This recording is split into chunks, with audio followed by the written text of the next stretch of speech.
જૂનાગઢમાં કાળવા ભોકડા પરના દબાણો દૂર કરવાની કામગીરી હાથ ધરવામાં આવી છે, જેમાં કાળવાના કાંઠે બિલ્ડર ચેતન ફળતુ દ્વારા કરાયેલ દબાણોને દૂર કરવા માટે તંત્ર કામે લાગ્યું હતું। ત્યારે સવારે કામગીરી શરૂ થયા બાદ બિલ્ડર ચેતન ફળતુ દ્વારા કામગીરી રોકી દેવામાં આવી હતી અને જે બાદ તંત્ર અને કમિશનરની બેઠક બાદ ફરીથી કામગીરી શરૂ કરવામાં આવી હતી।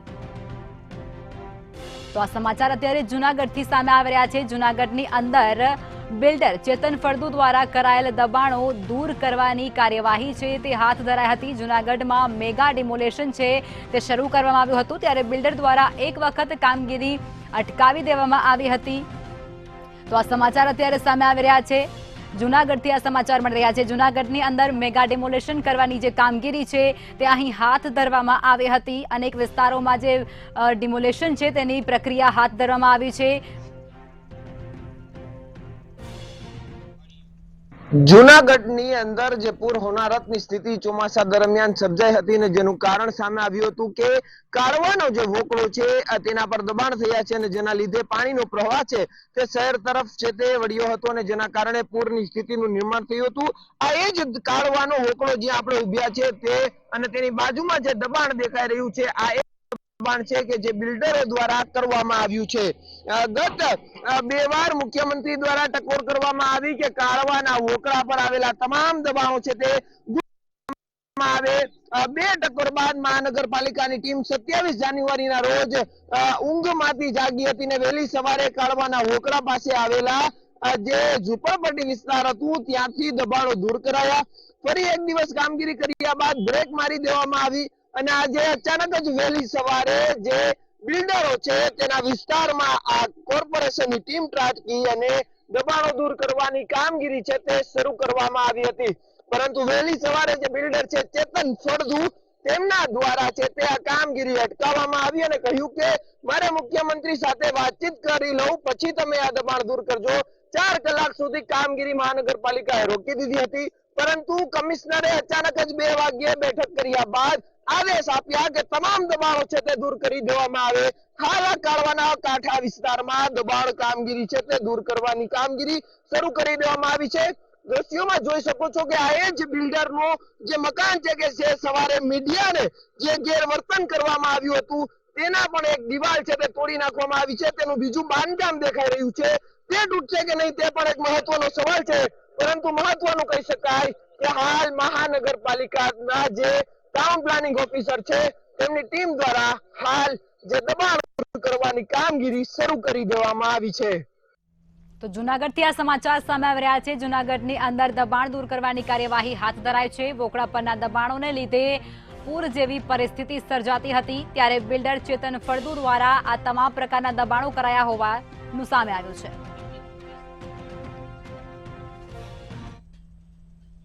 વડોદરાના સયાજીપુરા ગામમાં 2 કોમ વચ્ચે અથડામણ સર્જાતા નાસભાગ મચી જવા પામી હતી, જેમાં કોઈ બાબતે સમાધાન માટે ભેગા થયેલા 2 જૂથ વચ્ચે બોલાચાલી થઈ હતી। આ બોલાચાલીમાં ઝઘડાએ ઉગ્ર સ્વરૂપ ધારણ કરતા લોકોએ સામેના જૂથ પર તીક્ષ્ણ હથિયારથી હુમલો કર્યો હતો, જેમાં 4 લોકોને ગંભીર રીતે ઈજા પહોંચતા ઈજાગ્રસ્તોને સારવાર અર્થે હોસ્પિટલે ખસેડવામાં આવ્યા હતા। કપુરાઈ પોલીસ પણ ઘટના સ્થળે પહોંચી હતી અને તેમના દ્વારા મામલો થાળે પાડવામાં આવ્યો હતો।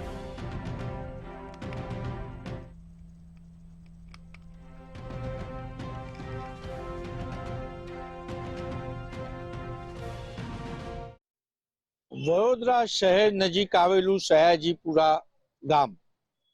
સયાજીપુરા ગામમાં ગઈકાલે રાતના 9:30 ક્રિકેટ રમવા બાબતે 2 કોમ વચ્ચે જૂથ અથડામણ થઈ હતી અને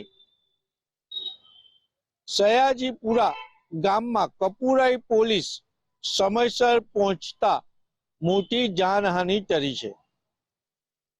સમગ્ર વિગત એવી છે કે કપુરાઈ પોલીસ ચોકીના વિસ્તારમાં આવેલું સયાજીપુરા ગામમાં છોકરાઓ ક્રિકેટ રમતા હતા અને ક્રિકેટમાં બોલાચાલી થતા વિધર્મીના ટોળાએ હુમલો કર્યો હતો અને ક્રિકેટ રમતા એક યુવાનને ચાકુ પણ મારી દીધું હતું અને તંગદિલી ફેરાય તાર પહેલા જ સમય સૂચકતા રાખી પોલીસને માહિતી મળ્યા અનુસાર તાત્કાલિક પહોંચી અને ટોળાને વિખેરી નાખ્યું હતું અને જે ફરિયાદ કરવામાં આવી હતી એ અનુસાર વિધર્મી યુવાનની એટ્રોસિટી એક્ટ તેમજ 307 અને 326 ની કલમ લગાવી અને પોલીસે અટકાયત કરી અને પોલીસ સ્ટેશન લાવી હતી અને તંગદિલી ફેલતા અટકાવી હતી। ત્યારે સમગ્ર શહેરમાં આજે એક ચર્ચા છે કે લોકસભા ચૂંટણીના પડઘમ વાગવાની તૈયારી છે, ત્યારે પહેલા નવાપુરા પોલીસ સ્ટેશન અને હવે કપુરઈ પોલીસ ચોકી વિસ્તારમાં કોમી તંગદિલી ફેલાઈ છે। પોલીસે સજાગતા વાપરી કોઈ મોટી જાનહાનિ નથી થઈ, પરંતુ લોકસભા ચૂંટણીના પડઘમ વાગવાની તૈયારી હોય ત્યારે જ શહેર અને જિલ્લામાં કોમી તંગદિલી ફેલાય તેવું વાતાવરણ પેદા થાય, એના માટે જવાબદાર કોણ? શું આ પૂર્વ આયોજિત કાવતરું હતું? તેવી પણ શહેરમાં ચર્ચા છે। સાથે સાથે શહેરમાં ચર્ચા તો એ પણ છે કે શું પોલીસની નિષ્ક્રિયતાના કારણે આ કોમી તંગદિલી ફેલાઈ રહી છે? પોલીસ પહોંચે છે અને ટોળાને વેરવિખેર કરે છે, પરંતુ શું વડોદરા શહેરની આઈબી કુંભકર્ણ નિંદ્રામાં છે? તેવો પણ સવાલ આજે નગરજનો પૂછી રહ્યા છે। તો આ ઘટના વડોદરાથી સામે આવી રહી છે। વડોદરાની અંદર બે જૂથ વચ્ચે અથડામણ થઈ હોવાની ઘટના બની છે। એકબીજા પર થયેલા હુમલામાં 4 જેટલા લોકો ગંભીર રીતે ઘાયલ થયા છે। બોલાચાલી થતા લોકોએ તીક્ષ્ણ હથિયારો વડે હુમલો કર્યો હતો।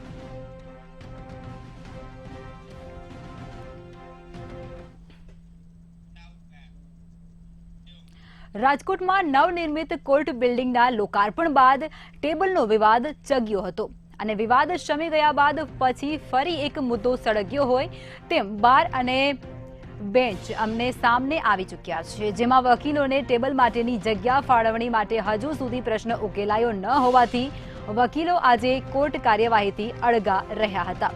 તેમજ વકીલોએ પોલીસ બંદોબસ્ત સાથે કોર્ટના ગેટ બહાર રહી અને વિરોધ પણ નોંધાવ્યો હતો અને આગામી 9 માર્ચના રોજ યોજાનારી લોક અદાલતનો બહિષ્કાર કરવાની ચીમકી પણ આ વકીલો દ્વારા ઉચ્ચારવામાં આવી હતી। તો આ સમાચાર અત્યારે રાજકોટથી સામે આવી રહ્યા છે। રાજકોટની અંદર વકીલોની નારાજગી સામે આવી રહી છે।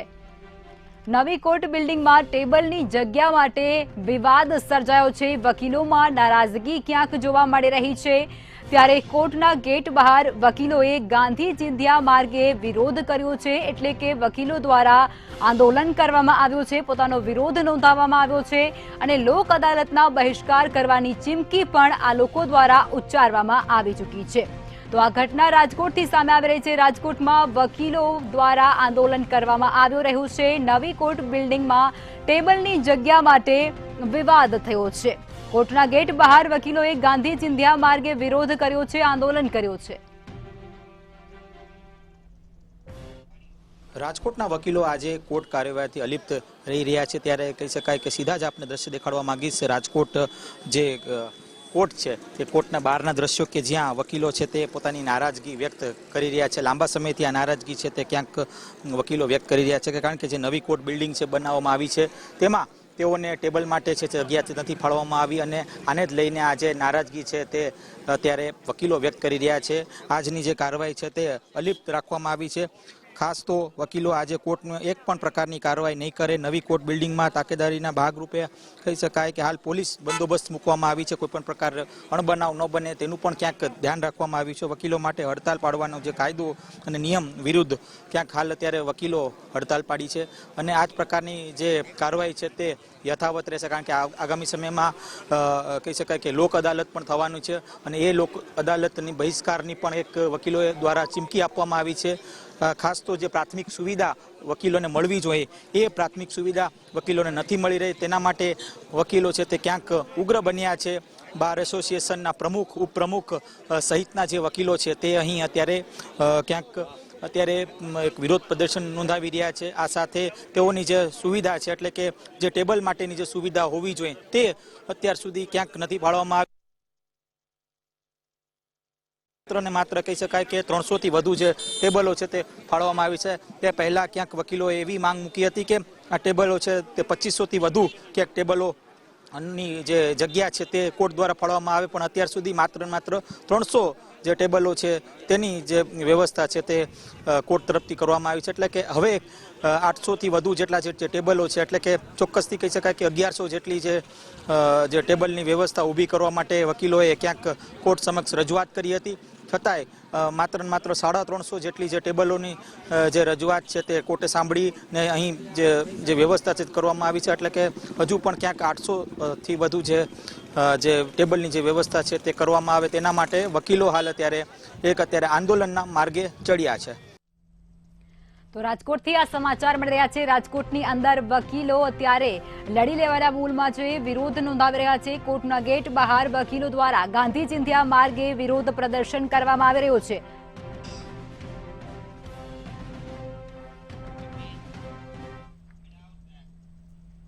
ભાવનગરના ઘોઘામાં મિલકતને લઈ અને એક યુવાન પર જીવલેણ હુમલો કરવામાં આવ્યો છે, જેમાં હરદેવ રાઠવા નામના યુવક પર હુમલો કરવામાં આવ્યો હતો. સમગ્ર ઘટનામાં યુવાન ગંભીર રીતે ઘાયલ થયો હતો અને તેને સારવાર અર્થે ભાવનગરની સરટી હોસ્પિટલ ખાતે દાખલ કરાયો છે.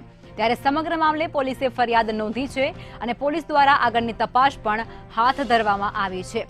તો આ મામલો છે તે ભાવનગરથી સામે આવી રહ્યો છે. મિલકતને લઈ અને મારામારી થઈ હોવાની ઘટના અહીં સર્જાઈ ચૂકી છે. આ ઘટના અહીં સામે આવી છે, જેની અંદર એક યુવાન પર તીક્ષ્ણ હથિયારો વડે જીવલેણ હુમલો કરવામાં આવ્યો હતો. જર ચોરું અને જમીન ત્રણેય કજિયાનું ચોરું એવો જ કિસ્સો ભાવનગર ઘોઘાના કંટાળા ગામમાં બન્યો છે. જમીન વિવાદને લઈને સગાભાઈ ઉપર છરી વડે હુમલો કર્યો છે. ગઈકાલની આ ઘટના છે. ગઈકાલની ઘટનાની વિગતવાર વાત કરવી તો ભાવનગર જિલ્લાનું ઘોઘા તાલુકાનું કંટાળા ગામે રહેતા હરજીભાઈ રાઠોડ તેમના ભાઈ અને તેમના પુત્ર તેમજ 3 અજાણ્યા શખ્સો દ્વારા જમીન વિવાદને લઈને તેની ઉપર હુમલો કરવામાં આવ્યો હતો. ઇજાગ્રસ્ત હરજીભાઈને ભાવનગર સરટી હોસ્પિટલ ખસેડવામાં આવ્યા હતા, કારણ કે તેમને પાછળના ભાગે છરીનો ઘા વાગી ગયેલો હતો. તેના લોહી લુહાણ હાલતે 108 મારફતે ભાવનગર સારવાર માટે લાવવામાં આવ્યા હતા. હરજીભાઈના જણાવ્યા પ્રમાણે તેમની જે જમીન છે, બાપ દાદાની જે મિલકત હોય છે, તે મિલકતની અંદર વધારાનો ભાગ માંગવા માટે તેમના ભાઈ સાથે અવારનવાર ઝઘડો થતો હતો અને તેમના ભાઈ દ્વારા અવારનવાર તેમને મારવાની ધમકી પણ આપવામાં આવતી હતી અને આની પહેલા પણ તેમની સાથે ઝઘડાની અંદર મારકૂટ થયેલી છે. પરંતુ ગઈકાલની વાત કરું તો ગઈકાલે સાંજના સમયે અજાણ્યા 3 શખ્સ સાથે હરજીભાઈના ભાઈ અને તેમના સંતાન આ 5 લોકોએ મળીને તેમને માર્યો હતો અને તેમને ઉપર છરી વડે હુમલો કરવામાં આવ્યો હતો. છરી વડે હુમલો થતાં જ હરજીભાઈને લોહીમાં હાલતે ભાવનગર સરટી હોસ્પિટલ ખસેડવામાં આવ્યા હતા. પરંતુ જોકે આ સમગ્ર ઘટનાને લઈને હજી સુધી કોઈ પોલીસ ફરિયાદ નોંધાણી નથી.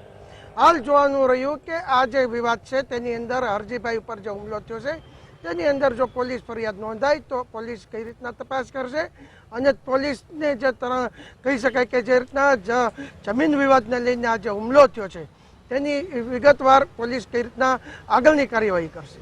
જી.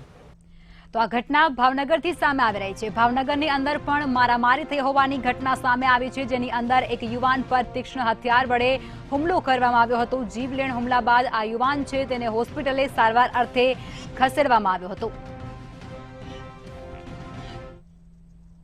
તો આ સાથે જ સિટી લાઈવમાં અત્યારે બસ આટલું જ. કાલે ફરી મળીશું. નમસ્કાર.